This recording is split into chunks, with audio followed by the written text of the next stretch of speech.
This podcast is powered by the pros at Pascal Air Plumbing and Electric. Arkansas owned, Arkansas operated. GoPascal.com. So the scrimmage format, hi guys, scrimmage format is just like it always is, which you guys, I don't know if you've ever been to one. I think you have, but so we had 6 kickoffs, ones, twos, and threes, twos apiece. We had 7 punts. The ones went 3, 2, and 1. Ones, twos, and threes that way. We had 9 field goals, 5 and 4, 1 and 2. We start the scrimmage 1-0 versus 2D, then the 1D versus 2-0, then the threes and threes. The next series is 1 versus 1, 2 versus 2, 3 versus 3. Then we had a third down, 8-rep third down situational scrimmage where it's good on good, ones and twos. Then we went to red area, and that's good on good, ones, twos, and threes. And then we went to low red, good on good, ones, twos, and threes. And then we had a 2-minute situation, 42 seconds, 1 timeout, minus 44. And that was with the ones and twos. The ones did not convert that. The twos did. And I think Kyle just told you about Shipley's 51-yard field goal there to win the game at the end for the offense. So I thought the offense started extremely fast. Ones and two offense started extremely fast. Defense won a lot of situations. I felt like they came back in the second half. I talked to the team after the game. We got to figure out on offense how to finish the game, and on defense we got to figure out how to start the game, because we weren't very good defensively at the beginning, and we were a lot better. Thought our run defense was a lot better after the beginning of the first 2 series by the ones and the twos. But I thought Taylor Green was on point. I'm very, very pleased with Singleton. He's playing well there with the twos. And quarterback wise, I thought we had a really good day.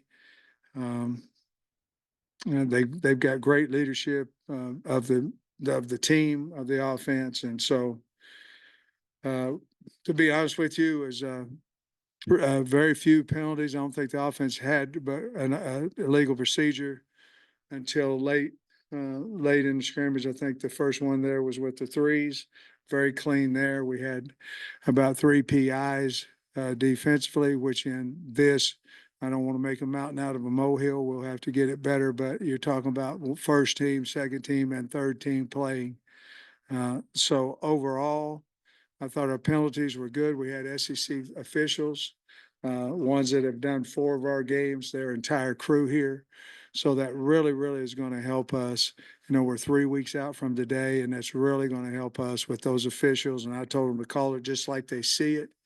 And of course, the hardest part is, figuring out whether they sack the quarterback, because the quarterback in his mind never gets sacked, and the defensive line, if they're 5 yards away from him, would automatic sacked him. So that's the worst thing of the scrimmage, to have to deal with it with the head coach as the head coach.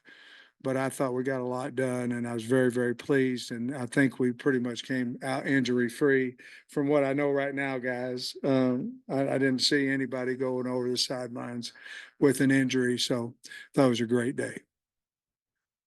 You got the total snaps, maybe? In these particular scrimmages, you'll usually get between 130 and 150. So you divide that. Obviously, the threes will get about 30 reps. So you usually get about 50 snaps per guy is what it usually averages in this. You go 12 to 15 in a rack, and if the offense is close down there to scoring, or I'll keep it going. I think we did have the lengthiest rack we had was 19, but that was with the threes. I want to make sure that everybody got to play the threes and the fours. So I'm going to guess that the totality of the scrimmage time wise obviously was about 2.5 hours, and then rep wise probably about 150 times. Any overall thoughts on the run game? And then completely separate from that, have you made advancement on who's going to have the radio thing on Defense, Talon and The defense. quarterback will, and then, you know, the Mike linebacker probably will. It depends, you know, what they do. We haven't found, to be perfectly honest with you, that the communication, because we're signaling everything, or he's going to have to signal on defense. We haven't found that communication is necessarily a plus for us defensively. Offensively, it certainly is, and we've tried it, but that would be the Mike linebacker. It would be, or Story would have it on. I know you just got off the field and haven't watched the film, but was there anybody that jumped out at you, that individual that you think that maybe surprised you? I thought Satagna, you know, he made some big plays out there. I thought he made some big plays out there. You know, as soon as you ask me the question, I'll tell you who didn't play today, but Gums made some plays. You know, Braden Russell's a load. Rodney Hill, I'm really proud of him.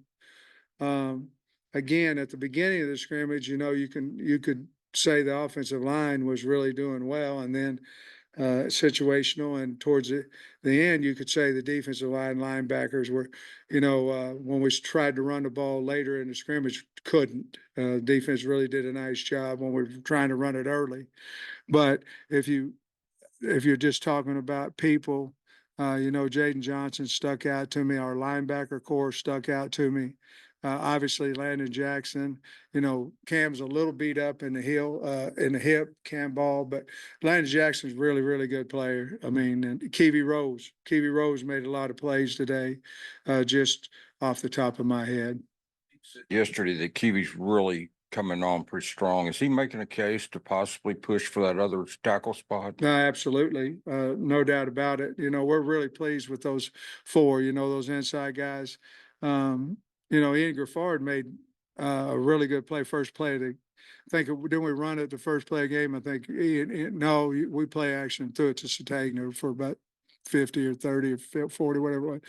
But the first play Ian was in there, we ran, and he had a 2-yard tackle for loss, and he showed up. He's got to.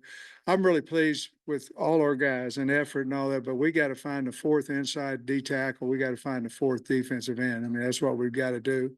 And so we'll get the tape, but to answer your question, that's what I saw. Let me say this, guys. That Devin Bell, man, he can punt the ball. I mean, he punted it 3 times a day, and I don't know what he averaged. Maybe it was over 50, I promise you.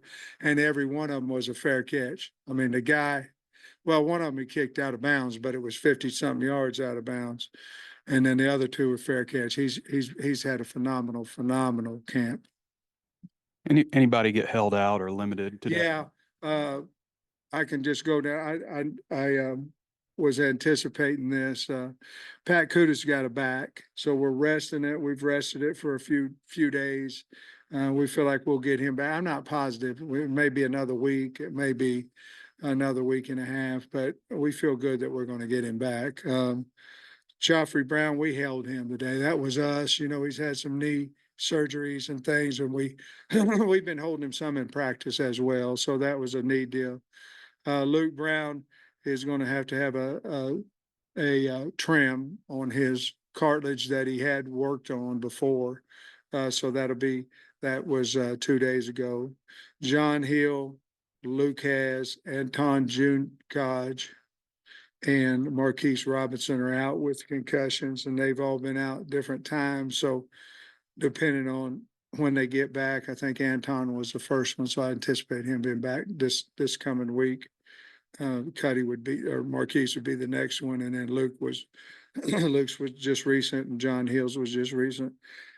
Rashad Dubinion didn't play today because of a knee swelling on his knee. Jaquinda Jackson has his mild ankle sprain.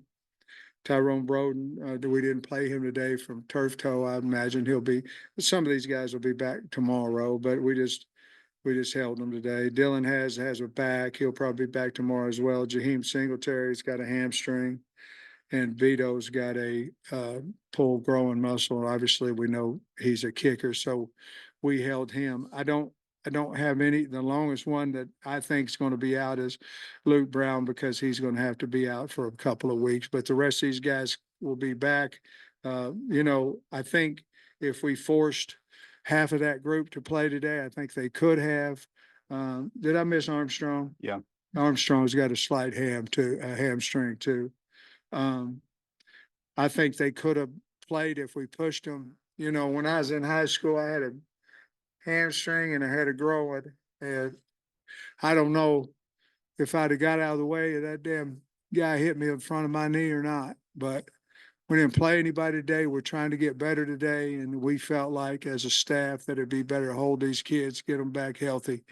And then because we still have another scrimmage and some other live reps going on. So we decided to do that.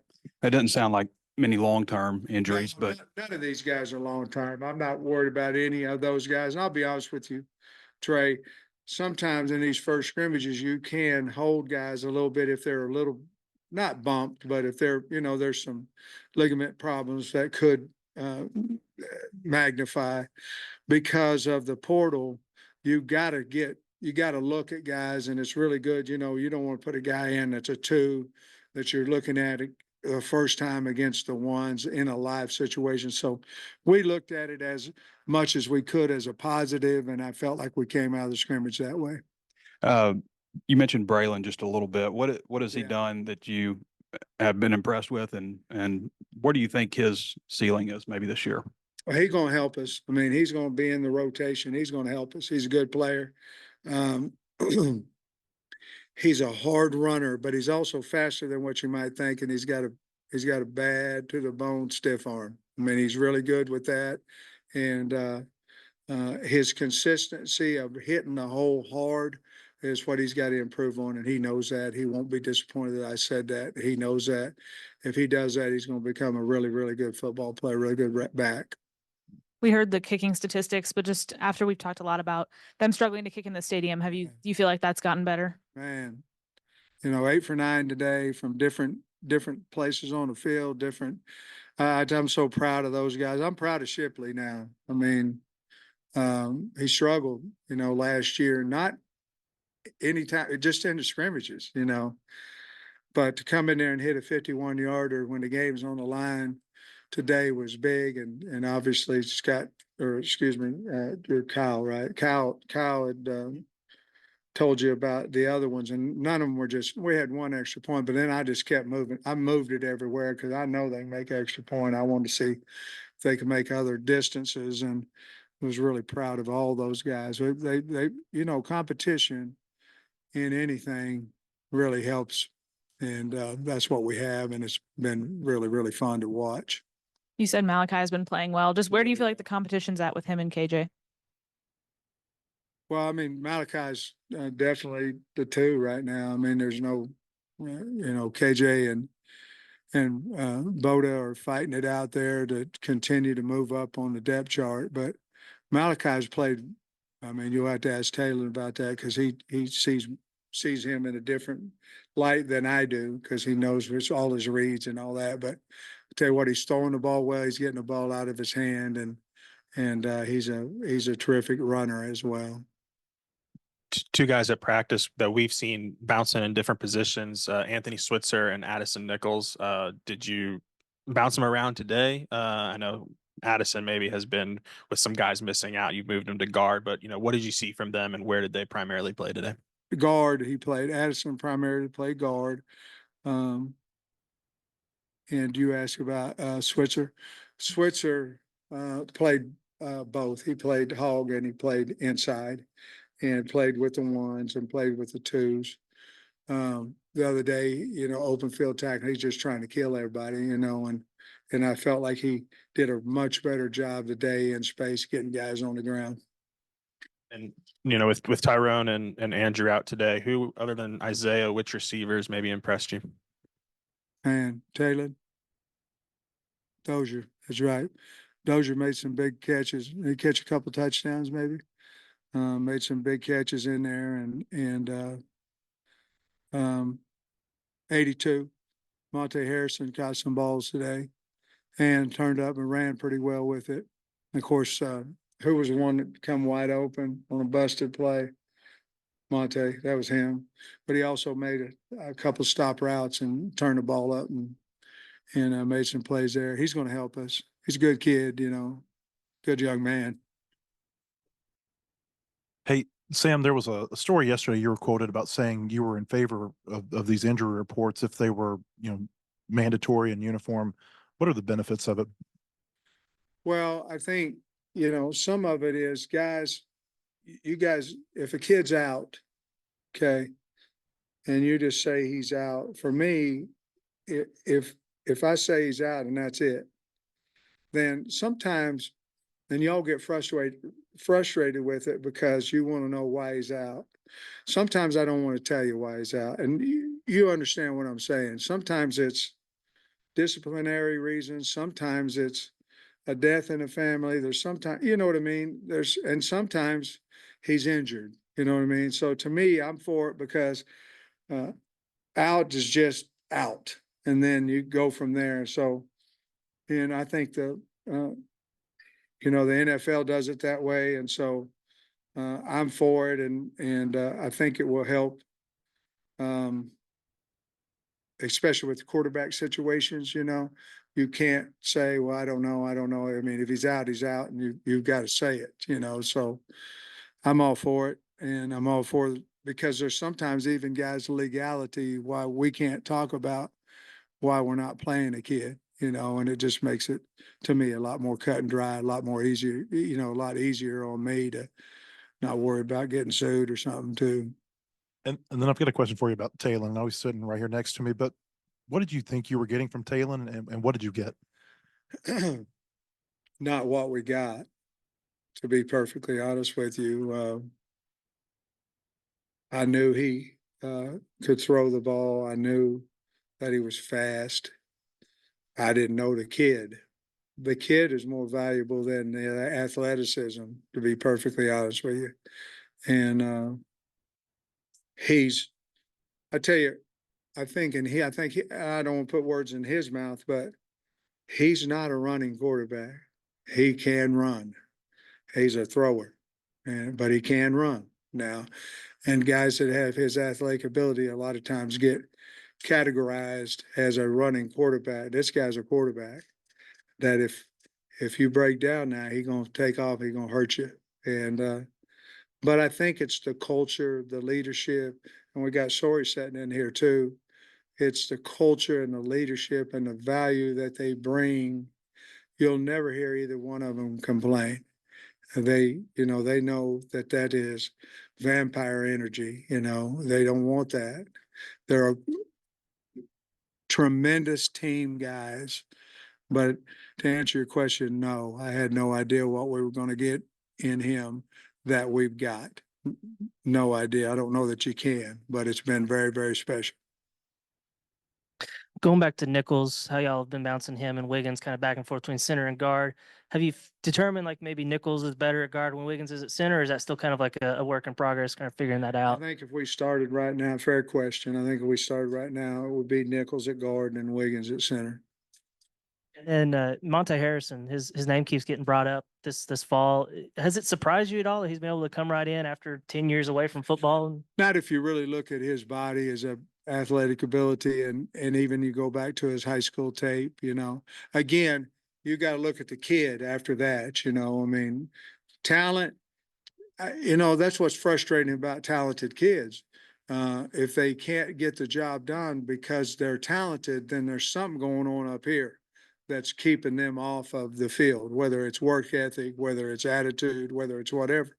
This guy, I knew he was very talented. I didn't know him, but I had a high recommendation from a guy I love that told me that he's a wonderful person, and he was right about that. So I probably thought he would progress about what he has.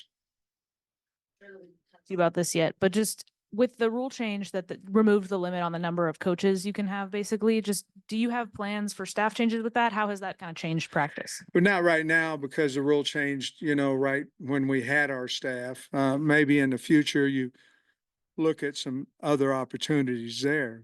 But I tell you what has helped us with is, when they allow you to have 120 in camp and you can two spot, you got guys on the other field that have been coordinators at D2, 1AA, have been, that guys were using, where you were using their brain, where now we can use them to actually coach on the field. So I think the benefits come more from individualized teaching, but it also comes from you can get extra reps for your developmental guys, not your ones and twos. They're going to have the same amount of reps, but for your developmental guys and the coaching, like Miles got down there coaching the quarterbacks on the two field. I think there's so much benefit from that, and that's why we two spot a lot. And I think that allows us to do that, and it's going to allow us to develop our team faster, in my opinion. Hey, Sam, I think Kyle said you guys had 7 kickoffs. You said Vito was out. I was wondering who handled kickoffs. That's a good question. Who handled kickoffs? Devin Bell. And who was the other guy? Shipley didn't do it, right? Who? Oh, yeah. Vondermeeden. Okay, I know Devin. He kicked. Bell won the kickoff job in the spring now when everybody was healthy. Okay. And He can boot it.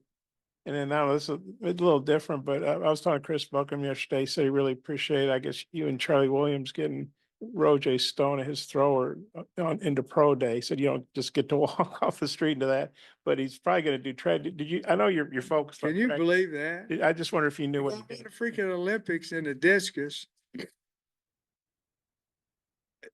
and set it what an Olympic record. The guy's incredible. You know, he's coming in here, man. I'd like to play football. And the dude's an Olympic discus thrower. I said, you need to go out there and keep chunking that thing. My Lord, congratulations to him. And Bucky and all them. Man, that's incredible. Gold medal guy out there running around trying to make somebody's team in the NFL. Did you know that, guys? That guy that worked out in pro day won the Olympics in the discus. That's crazy. It's unbelievable. Coach, there's some optimism around the program from a lot of people, I think, including you, but how much is Bobby Petrino contributed to that optimism? I mean, well, I think he was automatic bringing optimism to the program when we hired him, you know, because of the success he had here as a head coach. I love Bobby. He's done a really good job helping me I run him, Travis, I run a ton of stuff off of them. And usually it's, yeah, I think we should do that. And sometimes it's, you know, what do you think about this? What do you think about that? But the thing that Bobby brings to our program is just, and Travis as well, Bobby brings that swag to the program. He brings that belief of our players. They believe in whatever he says that it's going to work, you know, and the schematics of how it's going to work. They believe that he knows all the answers for that. And there's a lot to be said about that when you're coaching kids and they're not questioning how you're coaching them. They're going, if he tells me something and I do it like he says with my athletic ability and my mind, it's going to work. And I think that he has a very unique way with people. And I think, I think Taylor could probably answer it better than me, but that's how I feel the kids see him. Yeah, did you change your access policy for high school coaches this year, this camp? I don't think so. We just closed everything down, and then I'll have a guy maybe that has a player in here and that call me, and I've never said they can't come. Closed is closed, and then somebody will call me and we'll certainly let them come to practice. BetOnline is your #1 source for all your betting needs. Get the latest odds, lines, and matchup reports for baseball, boxing, golf, and more. BetOnline continues to be the fastest and easiest way to place your wagers, including live betting and your favorite casino and card games available to play right from your phone. Head to the website or use your mobile device to sign up today and get in on the action. Remember to use our promo code BELIEVE, that's BLEAV, for your 50% welcome bonus on your first deposit. Bet online, where the game starts.